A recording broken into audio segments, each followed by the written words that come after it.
فرماتی ہیں وہ مسجد نبوی شریف سے جو بھی سن کے آتے مجھے گھر آ کے سنایا کرتے۔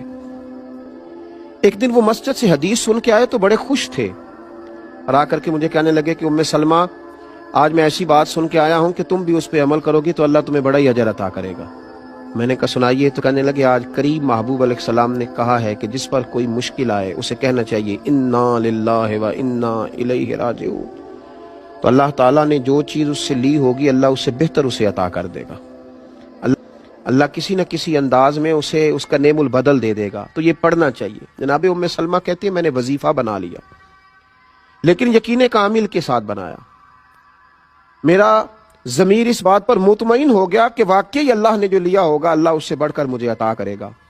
آپ فرماتی ہیں وہ شوق، وہ ذوق، اس دلچسپی سے میں پڑھتی اور میں نے اس کا ایک بار نہیں 20 بار تجربہ کیا کہ میں جب بھی اس کو پڑھتی تو میرا جتنا نقصان ہوا ہوتا اس سے بہتر چیز اللہ مجھے عطا کر دیتا۔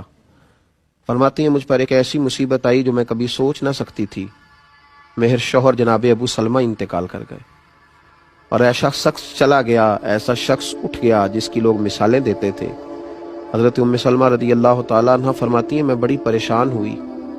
وہ وظیفہ میں نے پڑھ لیا جو حضور نے کہا تھا انا للہ و انا الیہ راجعون، پر میں سوچتی تھی اب میں بوڑھی بھی ہوں، حسن بھی وہ نہیں رہا، اور ابو سلمہ سے اچھا شوہر مجھے کیسے ملے گا؟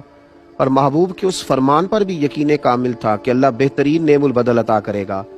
جناب ام سلمہ رضی اللہ تعالیٰ عنہ کہتی ہیں میں اپنے بچوں کے درمیان پریشان بیٹھتی تھی، میری عدت گزری۔ مسلمانوں جب یقین کامل ہوتا ہے تو پھر جناب ام سلمہ کہتی ہیں اللہ تمہیں ایسا نوازتا ہے تم نے کبھی سوچا بھی نہیں ہوتا۔ آپ فرماتی ہیں کہ میرے گھر میں اتنا بڑا اعزاز مجھے ملا کہ خود اللہ کے محبوب علیہ السلام تشریف لائے۔ میں سوچتی تھی ابو سلمہ سے اچھا شوہر کیسے ملے گا، تو نبی پاک علیہ السلام نے مجھے آ کر کے کہا کہ ام سلمہ میں تیرے ساتھ نکاح کرنا چاہتا ہوں۔ کہتی میں اس قدر خوش ہوئی کہ میرے آنسو بہہ گئے۔ میں نے کہا کہ محبوب کی بات پر یقین کامل نے مجھے اتنا نواز دیا